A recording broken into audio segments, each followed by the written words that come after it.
Hello everyone, আমি পিয়ালি। তো আজকের কোনো ডেইলি ব্লগ শেয়ার করছি না। তো আজকের তোমাদেরকে আমার বাড়িটা কেমন ঘুরিয়ে দেখাবো। আমার ছোট্ট বাড়িটা আমি নিজের হাতে সুন্দর করে সাজিয়ে গুছিয়ে রেখেছি, তো সেটাই তোমাদের সাথে শেয়ার করব। তো তোমরা পুরো ভিডিওটা দেখো, স্কিপ না করে। তো দেখো, গেটের দুপাশে দুটো স্বস্তিক চিহ্ন আঁকা আছে। গেট খুললেই দেখো আমার তুলসী মঞ্চ।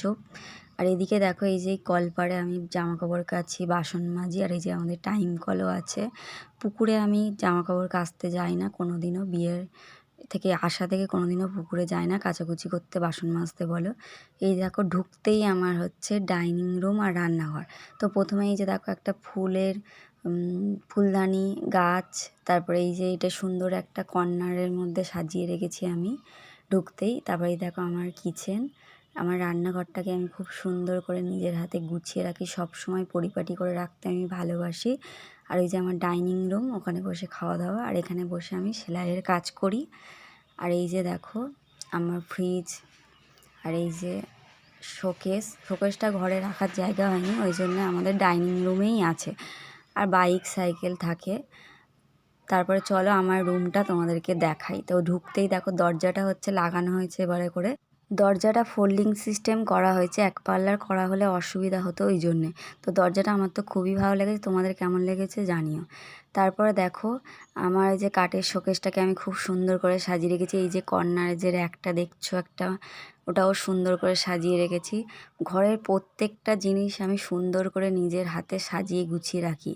আর উপরে তোমাদেরকে তো দেখালাম সানসেটের কভারটা করেছি এবারে করে, আর দরজাটা লাগানো হয়েছে। আর এই যে মামামের বই থাকে, আর আমার ড্রেসিং টেবিল।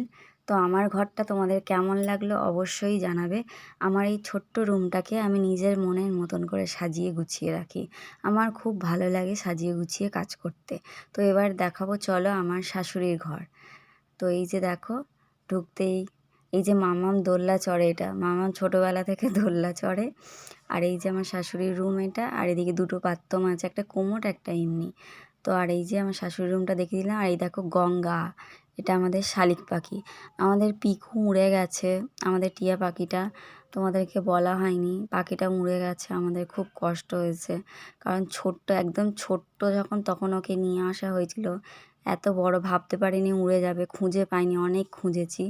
তারপরে চলো তোমাদেরকে ওপরে আমার ঠাকুর ঘরটা ছাদটা ঘুরিয়ে দেখাবো। এই দেখো জানলা, সিঁড়ির ওপরে উঠতে যে জানলাটা আছে, তো দেখো পুকুর দেখা যাচ্ছে, পুকুরে পুরো পানা ভর্তি হয়ে গেছে। আর ওপারে পুকুরের ওপারে রাস্তাটা তোমাদেরকে দেখালাম। তারপরে এবার চলো ছাদের দরজাটা খোলা যাক। এই যে আমার ছাদ। তো এপারে রয়েছে এই দেখো তোমার জলের ড্রাম।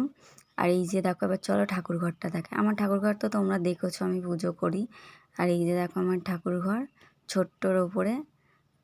তো তোমাদের কেমন লাগলো আমার ঠাকুর ঘরটা অবশ্যই বলবে। তোমাদের আমার কোন জিনিসটা বেশি ভালো লেগেছে। আর এই যে দেখো ছাদে দেখো গাছ আছে। তো গাছগুলো ওর ওপরে তোলা ছিল, যেহেতু ঝড় বৃষ্টি হচ্ছে এখন, ওই জন্য গাছগুলো সব লাভিয়ে রেখেছি, যদি পড়ে যায় সব ভেঙে যাবে ওই জন্যে।